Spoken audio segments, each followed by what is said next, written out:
হঠাৎ মাজা বা কোমরে ব্যথা হলে আতঙ্কিত না হয়ে কিছু প্রাথমিক পদক্ষেপ নিলে দ্রুত আরাম পাওয়া সম্ভব। যেমন বিশ্রাম নিন, তবে দীর্ঘক্ষণ নয়। ব্যথা শুরু হওয়ার পর প্রথম ১-২ দিন ভারী কাজ বা সামনে ঝুঁকে কাজ করা থেকে বিরত থাকুন, তবে পুরোপুরি বিছানায় শুয়ে থাকবেন না, কারণ এতে পেশি আরও শক্ত হয়ে যেতে পারে। অল্প অল্প হাঁটাচলা করা ভালো। বরফ বা গরম শেক প্রথম ৪৮ ঘণ্টা ব্যথা পাওয়ার সাথে সাথে বা নতুন ব্যথা হলে বরফের শেক দিন, কোল্ড কম্প্রেস।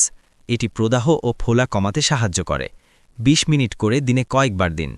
৪৮ ঘণ্টা পর যদি ব্যথা থেকে যায় তবে গরম শেক দিন, হিট প্যাক। এটি রক্ত সঞ্চালন বাড়ায় এবং পেশি শিথিল করে।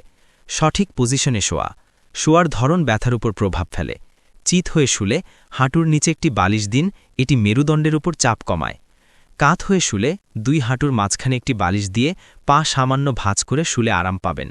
ব্যথানাশক ওষুধ তীব্র ব্যথায় প্যারাসিটামল জাতীয় ওষুধ খাওয়া যেতে পারে, তবে আইবুপ্রোফেন বা কড়া ব্যথানাশক ওষুধ চিকিৎসকের পরামর্শ ছাড়া না খাওয়াই ভালো, বিশেষ করে যদি আপনার অ্যাজমা বা গ্যাস্ট্রিকের সমস্যা থাকে। যা করবেন না, ভারী কোনো বস্তু তুলবেন না, হঠাৎ করে মোচড় দিয়ে বা ঝুঁকে কোনো কাজ করবেন না, খুব নরম গদিতে শোবেন না, সমান ও শক্ত তোষক বা বিছানা ব্যবহার করুন। কখন দ্রুত ডাক্তারের কাছে যাবেন? যদি নিচের লক্ষণগুলো দেখা দেয় তবে দেরি না করে চিকিৎসক অর্থাৎ অর্থোপেডিক বা ফিজিওথেরাপিস্টের পরামর্শ নিন। ব্যথা যদি পায়ের পাতা পর্যন্ত ছড়িয়ে পড়ে, পা ঝিঝি করা, অবশ লাগা বা পা দুর্বল মনে হওয়া, প্রস্রাব বা মলত্যাগের ওপর নিয়ন্ত্রণ হারিয়ে ফেলা, ব্যথার সাথে প্রচণ্ড জ্বর থাকলে, আঘাত পাওয়ার পর তীব্র ব্যথা শুরু হলে, বিশ্রাম নেওয়ার পরও ১-২ সপ্তাহে ব্যথা না কমলে।